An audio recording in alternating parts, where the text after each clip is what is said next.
Okay, good morning. तो आज हम पढ़ेंगे क्लास 9 की जो एसएसटी थी उसका पार्ट 3, जिसमें हम इकोनॉमिकल एक्टिविटीज की जो बात चल रही थी, जो स्टोरी थी, लेसन था द स्टोरी ऑफ पालमपुर की।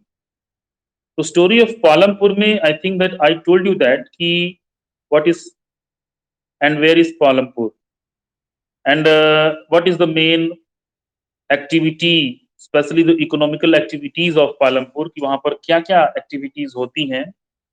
तो मैंने आपको बताया कि पहली बात तो Palampur is situated in such place which is connected with the roads which have it has its high school, primary school, health facilities and many more things, and agri and non-agri activities are done here.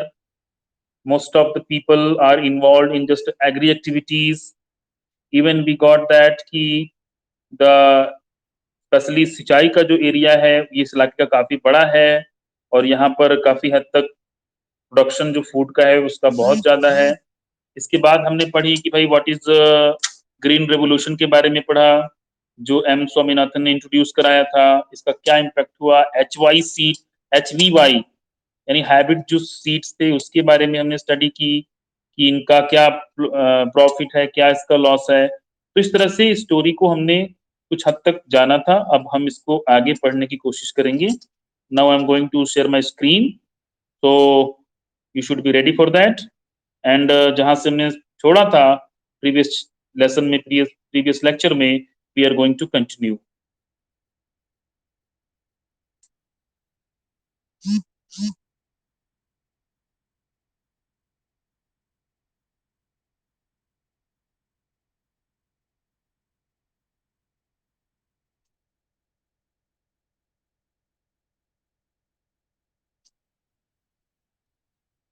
सो पालमपुर के बारे में हम जान रहे थे, और अब जो है सोशल एंड पॉलिटिकल लाइफ में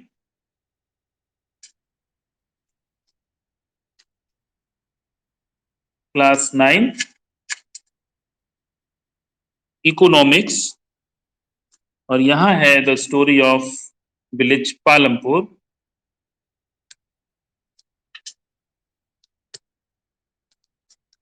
यहां हमने देखा कि कुछ लैंड्स का जोत आकार बहुत बड़ा है, कुछ का जोत आकार बहुत छोटा है। इसके बाद हमने भी जाना कि कुछ यहाँ पर बड़े साइज के फार्मर्स हैं, कुछ बहुत ही छोटे साइज के फार्मर हैं, और कुछ के पास बिल्कुल खेत नहीं है, दे आर कम्प्लीटली लेबरर्स। यहाँ पर आप देख सकते हैं कि यहाँ पर कौन कौन सी एक्टिविटी फील्ड्स में हो रही है। यहाँ आप देख रहे हैं कि यहाँ पर प्लॉइंग भी हो रही है, जुताई हो रही है, यहाँ पर सीडिंग की जा रही है, जुताई चल रही है। इस फिगर में हम देख सकते हैं कि पेस्टिसाइड यूज हो रहा है, और यहाँ पर हार्वेस्टिंग हो रही है। और हार्वेस्टिंग हैज टू मेथड्स, या तो टेक्निकल ट्रेडिशनल मेथड जो है वो बैलों से, जानवरों से कुचलवा कर, चहलवा करके ट्रेडिशनल मेथड था ये। लेकिन मॉडर्न मेथड में अब थ्रेसिंग मशीन्स, थ्रेसर्स आ चुके हैं, जो कि फसलों की जो है पूरी तरह से सीड्स और उसकी जो ग्रेन से अलग कर दे रहे हैं। सो यहाँ हम देखेंगे, डिस्कस करने की भी चीजें बहुत सारी हैं इसमें की। Number of farmers and cultivated areas का ग्राफ यहाँ पर दिखा हुआ है।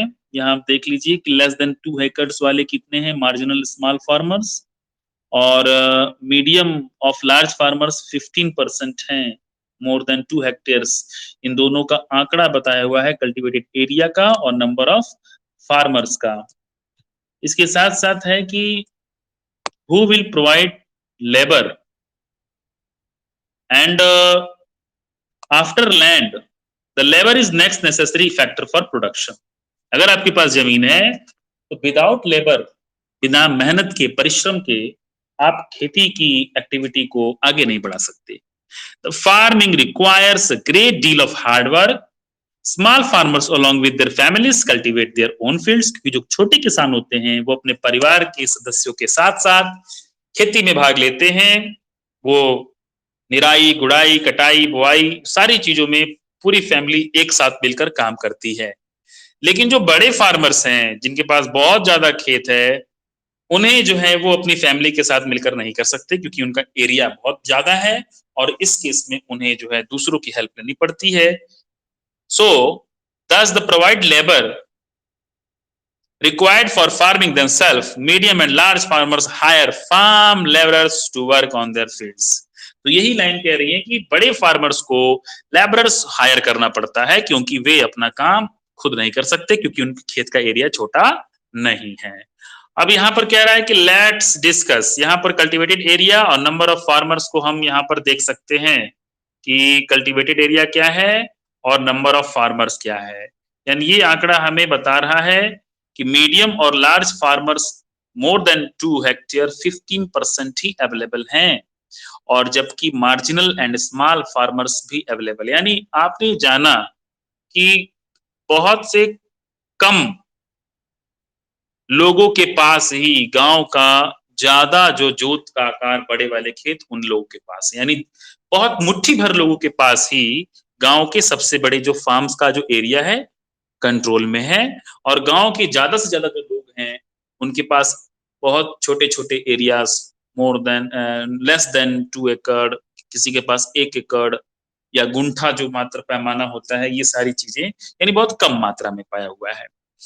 फिर यहां पर फिर कह रहा है कि let's discuss identify the work being done on the field in the picture 1.6 and arrange them in proper sequence. यहां हमने देखा था कि फिगर ये बहुत उल्टा पुल्टा है, टेढ़ा मेढ़ा हौच पौच है। आपको इसको सेट करना है कि इसमें क्या काम पहले होना चाहिए और क्या काम बाद में होना चाहिए। तो आप चाहेंगे तो मन में ही आप इस चीज को फाइंड आउट कर सकते हैं कि यहाँ पर क्या चीज पहले होनी चाहिए थी और क्या चीज बाद में होनी चाहिए थी।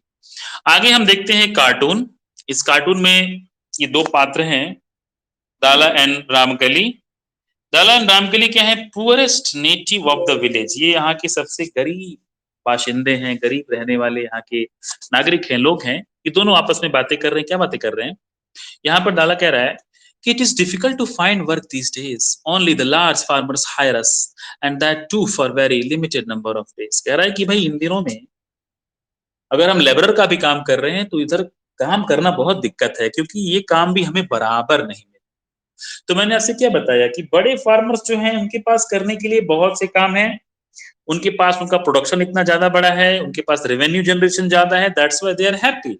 लेकिन छोटे किसान जिनके पास केवल 1 हेक्टेयर से 1 एकड़ से भी कम की जमीन है, उसी में उन्हें खाना है, बोना है और अपने जो है प्रोडक्ट की कॉस्ट भी निकालनी है, इसके अलावा उसे बेच करके अपनी अदर जरूरतें भी पूरी करनी है, तो ये उन लोगों के लिए बड़ी कॉम्प्लिकेटिंग है। तो ये कह रहा है कि भाई काम भी कम है, केवल लिमिटेड डेज के लिए है। अब यहाँ पर आपका रामकली कहती है, Ghanshyam the large farmer has just bought a harvester. देखो ना, घनश्याम जो है ना उसने क्या कर लिया है, एक हार्वेस्टर खरीद लिया है, बड़ा थ्रेशर खरीद लिया है। So we are going to get even less work during this the harvest season this year. Last year I work for less than 5 months in the whole year. कह रहा है कि पिछले साल मैंने क्या की कि मैं जो है 5 महीने से भी कम काम कर पाई।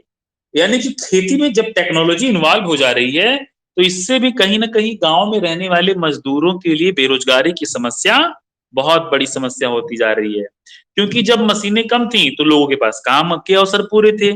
अब जो हार्वेस्टर मशीन है ये अकेले ही कटाई भी कर सकता है, भूसा भी बना सकता है, अनाज को अलग कर सकता है। तो इस तरह से देखा जाए तो हम ये कह सकते हैं कि कहीं ना कहीं मशीनी युग ने गांव में रहने वाले इन छोटे भूमिहारों को, छोटे किसानों के लिए बहुत बड़ी समस्या उत्पन्न कर दी है। सो यहाँ पर फिर दल क्या कहता है, we have tractors for flying, harvester for harvesting, thresher for threshing, even for remove it some farmers spray weedicides. कह रहा है देखो ना, अब तो खेत भी जुत रहे हैं ट्रैक्टर से, हार्वेस्टर से हार्वेस्टिंग हो रही है, थ्रेशर से थ्रेसिंग हो जा रही है, और खेतों में खरपतवार भी लोग वीडिसाइड डाल रहे हैं। यानी हमारा तो कुछ काम ही नहीं रह गया। यानी अगर हम ये बात करें कि हमें गांव में रहकर भी काम मिल जाता तो अब ये पॉसिबल नहीं रह गया है। यहाँ पर फिर ये जो पुरुष है ये अपनी प्रॉब्लम दल क्या कहता है कि देखो भाई, I owe the local money lender to 2000 and I had taken 1000 last summer when no work was available. कह रहा है देखो मैंने मनी लेंडर से 2000 लिया है और लास्ट समर में 1000 लिया है, और समर में जब काम नहीं था so how I am just ever repay, I hardly earn enough for 2 square miles. कह रहा है कि मुझे तो 2 वक्त की रोटी भी नहीं मिल रही है, तो तुम बताओ ना कि मैं 2 साल का 2,000 रुपए इस साल का और 1,000 पिछले साल का मैं जो कर्जा मैंने लिया है मनी लेंडर से, लोकल मनी लेंडर से, मैं कैसे भर पाऊंगा। यहाँ पर महिला भी कहती है, this year I will have to look for work in the brick making unit in Raiganj. कह रहा है कि देखो अब खेती वाला काम तो रह छोड़ दो, अब मुझे भट्ठा, जो ईट भट्ठा है जहाँ ईट बनती है, वहां जाकर मुझे काम करना पड़ेगा। And my situation is not much better, मेरी भी स्थिति उतनी अच्छी नहीं है। Due to the past depth of the money lender refuse to give me any loan, क्योंकि मैंने भी पिछला मेरा बकाया है, मेरे मुझे जिससे मैंने पैसा लिया है, तो मुझे अब लोन भी नहीं मिलने वाला, वो कर्जा भी मुझे नहीं देने वाला। सो मुझे अब अपने घर को चलाने के लिए कुछ और विकल्प सोचना होगा, कहीं और काम करना होगा। तो ये जो पिक्चर आप देख रहे हो, ये बहुत ही वास्तविक पिक्चर है। अगर मैं आपसे कहूं कि बेटा आप जाइए गांव में, डेटा थोड़ा सा कलेक्ट करिए, जो ऐसे लोग जिनके पास कम खेत है, वो बाकी का समय कैसे बिताते हैं, तो वो आपको स्वयं बताएंगे कि या तो हम यहाँ पे लोकल रूप में किसी बड़े फार्मर के अंडर में वर्क करते हैं, या फिर हम कहीं बाहर दूसरे स्टेट, दूसरे राज्यों या फिर दूसरी जगहों पर काम करने चले जाते हैं, और वहां जो कुछ कमाते खाते हैं तो हमारे परिवार का भरण पोषण होता है। सो आगे कह रहा है कि ये जो कन्वर्सेशन था दाला और रामकली के बीच का था, जो आपको करंट में लेबरर्स के बीच में होने वाली प्रॉब्लम्स को समझाने और उसको जो है देखने के लिए बहुत काफी है। So the crops grown on the land, instead they are paid wages by the farmer for whom they work. Wages can be in cash or in kind, example crop. कह रहा है कि जो वहां लोग काम करते हैं, जो मजदूर, या तो उन्हें उनको पर डे के हिसाब से पैसे मिलते हैं, या फिर हो सकता है कि उन्हें अनाज मिलता होगा कि ठीक है तुम काम कर रहे हो तो लो कुछ अनाज का हिस्सा, ये 10 किलो, 5 किलो, 50 किलो, ये तुम्हारा पार्ट तुमको लेना है। Sometimes labourers get meals also, और कभी कभी लेबरर्स को काम के दौरान खाना भी लोग खिलाते हैं। यानी 8 से अगर 5 बजे तक का काम है, तो कभी कभी कुछ अच्छे मालिक क्या करते हैं, उन्हें दिन में दोपहर में 2-4 रोटी, सब्जी, चावल, दाल, ऐसा हल्का फुल्का कुछ नाश्ता भी कराते हैं। सो wages vary widely from region to region, from crop to crop, from the farm to activity to another, like sowing and harvesting. यहाँ पर कह रहा है कि बहुत अलग अलग तरह से लोगों को जो पैसे मिलने होते हैं, यानी कि कटाई बुआई हर चीज का दाम, हर चीज का जो सेट हुआ वो जो है वो बिल्कुल अलग तरीके से है। जैसे सोइंग एंड हार्वेस्टिंग, इन दोनों का अलग अलग हिसाब किताब है, इनको अलग अलग तरीके से पैसे मिलते हैं। There is also a wide variation in the duration of employment, और काफी विविधता है एम्प्लॉयमेंट के बारे में लेकर के। कैसे a farm labourer might be employed on a daily basis, पहली चीज एक फार्म लेबर को क्या होना चाहिए, डेली बेसिस पे अपना काम करना चाहिए, और on the particular farm activity like harvesting or for the whole year, या तो आप उसको पर्टिकुलर हार्वेस्टिंग दीजिए या पूरे 1 साल के लिए उसे काम में रखिए। Dala is a landless farm labourer who works on daily wages in Palampur. Dala क्या है, ये एक लैंडलेस फार्मर है जिसको जो है क्या करना होता है, डेली अपना काम करना पड़ता है, डेली उसको जो है खेतों में जाना पड़ता है, और जो भी उसको जो उससे मजदूरी मिलती है उससे उसका घर चलता है। This mean he must regularly look for work, यानी कि उसे रोज काम मिलना ही चाहिए। The minimum wages for a farm labour set by the government is 300 per day. यानी भारत सरकार ने एक लेबरर के लिए पर डे कितना रुपया तय किया हुआ है। मार्च 2017 से एक नया सर्कुलर आया हुआ है कि हर एक पर्सन जो कि एज ए लेबरर वर्क करता है उसे मिनिमम 300 रुपी देना चाहिए। लेकिन डाला गेट्स ओनली 160, लेकिन डाला को कितना मिलता है, दल को मिलता है केवल 160 रुपए। And there is heavy competition for work among the farm labourers in Palampur. और दूसरी बात क्या है, पालमपुर में कॉम्पिटिटर्स भी बहुत सारे हैं। यानी अगर दाला ये कहे कि नहीं मुझे और चाहिए, तो हो सकता है उसका मालिक कहेगा ठीक है तू हट, मैं दूसरे को मैं दे दूंगा, क्योंकि दूसरा उतने पे ही करने में रेडी हो जाएगा। यानी यहाँ पर सबको नीड है। अगर आप कहते हो कि नहीं भाई सरकार ने तो 300 रुपए कहा है, तो ऐसा कहने पर हो सकता है उसे उस दिन का काम भी ना मिले, और चूंकि गांव में क्या है, लेबरर्स की प्रचुरता है, बहुत सारे लोग बेकार बैठे हुए हैं, तो इतना कॉम्पिटिटर्स हैं ज्यादा कि यहाँ पर दल जो है इसका विरोध भी नहीं कर सकता दाला, और चुपचाप करना पड़ता है। So people agree to work for the lower wages, इसीलिए लोगों को कम कीमतों में भी काम करना ही पड़ता है। Dala complains about his situation to the Ramkali, who is another farm labour, से रामकली से कहता है देखना यार मेरी ऐसी स्थिति है, मुझे ऐसी ऐसी प्रॉब्लम आती है।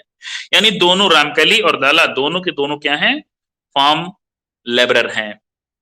Both Dala and Ramkali are among the poorest people in the village, और ये दोनों ही गांव के गरीब लोगों में से गिनती इनकी होती है। अब यहां देखते हैं,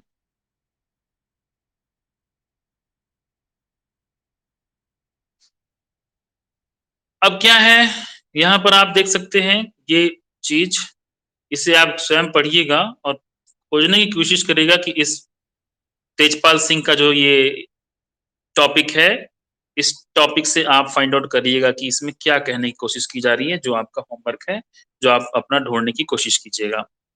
अगला क्या है, पॉइंट 6, कि भाई एक चीज तो आ रही है कि दाला और रामकली दोनों के दोनों लेबर हैं और दोनों की परिस्थितियां बिल्कुल लगभग एक जैसी हैं।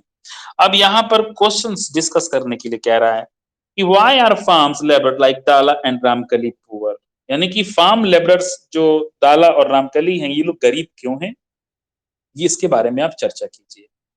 तो जब भी कभी रिवीजन पीरियड होता है तो आपको आपस में भी अगर लिंक भेज दी जाती है तो आपस में भी डिस्कस करना चाहिए, या अगर आप ऑनलाइन डिस्कस नहीं करना चाहते तो एटलीस्ट ऑफलाइन भी आप डिस्कस कर सकते हैं कि भाई दाला और ये रामकली क्यों गरीब हैं। जाहिर पहली बात है कि ये अशिक्षित हैं, इनके पास लैंड कम है, इनके पास अपॉर्चुनिटीज कम है, गांव में इतनी क्राइसिस क्राइसिस नहीं, इतनी ज्यादा ओवर लेबर मौजूद हैं कि वो अपने हक की बात नहीं कह सकते।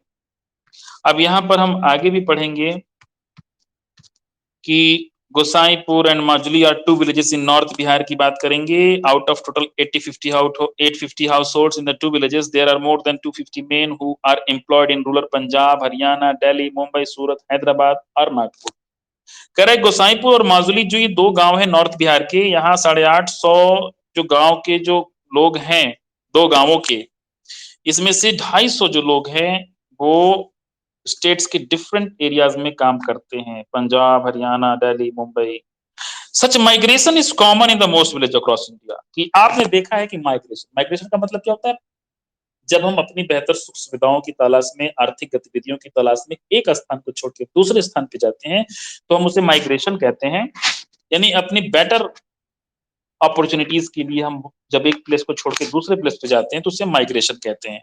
सो माइग्रेशन बहुत कॉमन है इंडिया में। इट्स मीन कि भारत के जितने भी गरीब राज्य या राज्यों के जो गरीब गांव हैं, यानी गरीब गांव से मेरा मतलब है कि ऐसे गांव जहां पर रिसोर्सेज बहुत कम हैं, वहां के लोग अपनी इकोनॉमिकल एक्टिविटीज को थोड़ा दुरुस्त करने के लिए, सपोर्टिव होने के लिए, क्योंकि गांव में क्या होता है, दो बातें हैं भाई, या तो उन्हें दाला या रामाकली जैसे कम मेहनत पे, कम कीमत पे ही काम करना होगा, या तो वो अगर अपोज करते हैं तो वहां उनका वहां के लोकल लोगों से झगड़ा हो सकता है।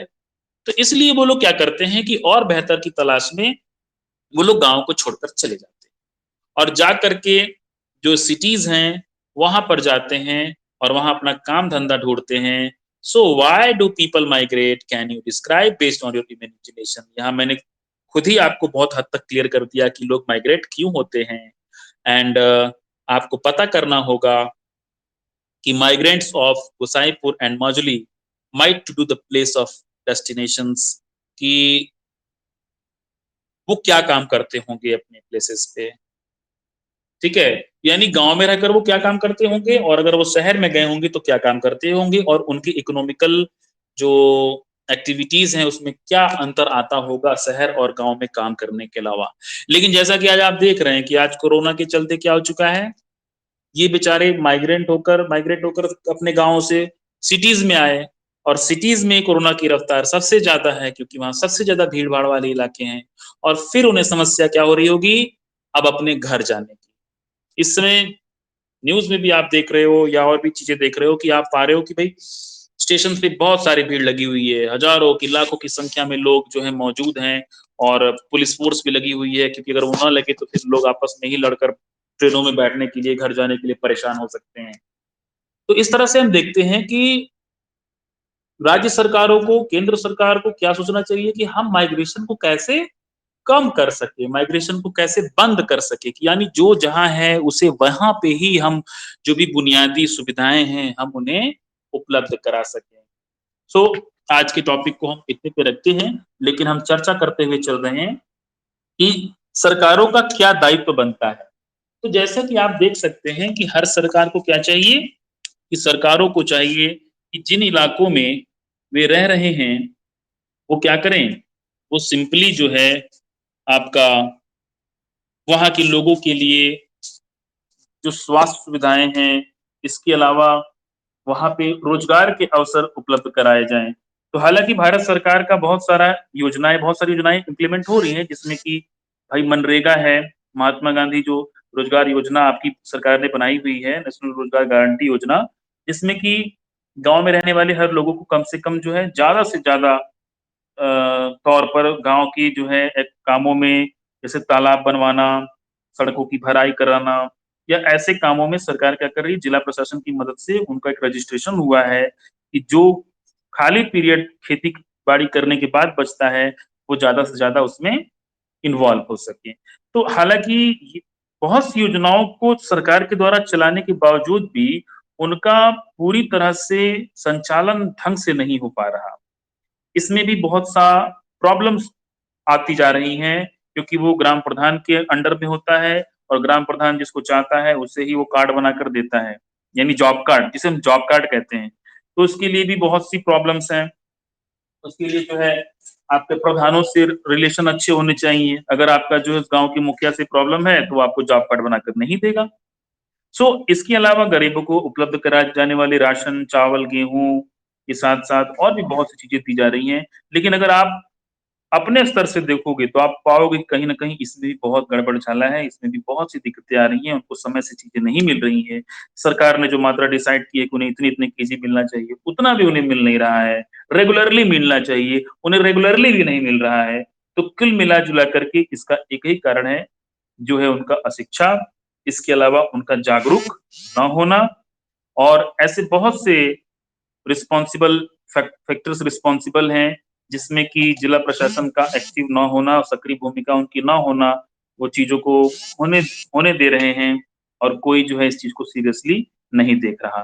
तो इस तरह से आप देखेंगे कि सरकार के द्वारा बहुत सी योजनाएं चलाई गई हुई हैं कि गांव के मजदूर जो वर्ग के जो लोग हैं, जो गरीब लोग हैं, उनको जो है कि माइग्रेशन करने से रोका जा सके, क्योंकि माइग्रेशन क्या है, ये एक बहुत बड़ी समस्या भी है, क्योंकि बहुत से लोग उठकर टॉप सिटीज में दिल्ली, बॉम्बे, पुणे, चेन्नई चले जाते हैं और वहां जाकर वहां के जो नेचुरल रिसोर्सेज हैं उस पर काफी लोड बढ़ जाते हैं। वहां उनको रहने, खाने, पीने, यानी जितनी बुनियादी सुविधाएं होती हैं सबके लिए उन्हें संघर्ष करना पड़ता है और वहां के लोगों को भी इनसे तकलीफ हो सकती है।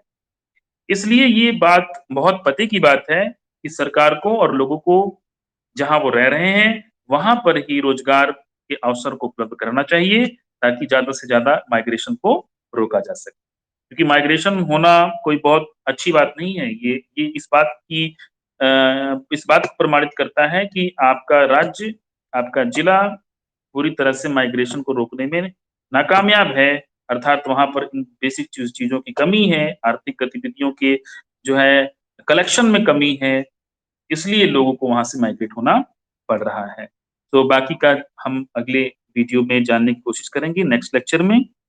अगर आप सबको कोई डाउट होंगे, तो आप व्यक्तिगत रूप से भी आप पूछ सकते हैं। कुछ कहना है आपको? रिकॉर्डिंग ऑफ हो चुकी है।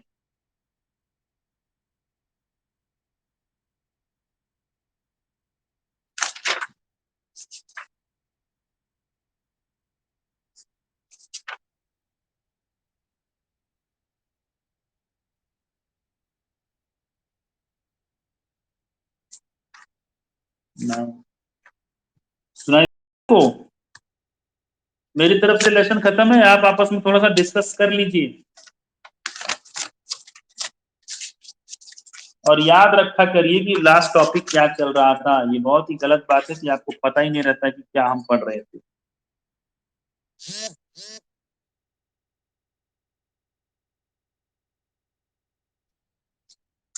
थर्सडे 9th में क्या है भाई? ठीक है, okay, then I am overing this class. आपको डाउट है नहीं, आप लोग ज्ञानी आदमी हैं, आप लोग कोई डाउट ही कभी नहीं होता है। बहुत अच्छी बात है, हर टीचर आप जैसे बच्चे ढूंढता है, कोई बच्चा पूछे ही नहीं, डाउट ही ना हो उसको। लेकिन आपकी कॉपियां देखने से पता चलता है ना एग्जाम वाली, क्या क्या आपने उसमें कुल खिलाए हैं, क्या क्या लिखा हुआ है आपने उसमें। कोई बात नहीं, ठीक है, अच्छी बात है। I am doing my duty. आप अपनी ड्यूटी करें ना करें वो तो आपके हाथ में है। ठीक है, तुम देखो, no doubts, then I am going to off this lecture. Next link आपको भेज दी जाएगी।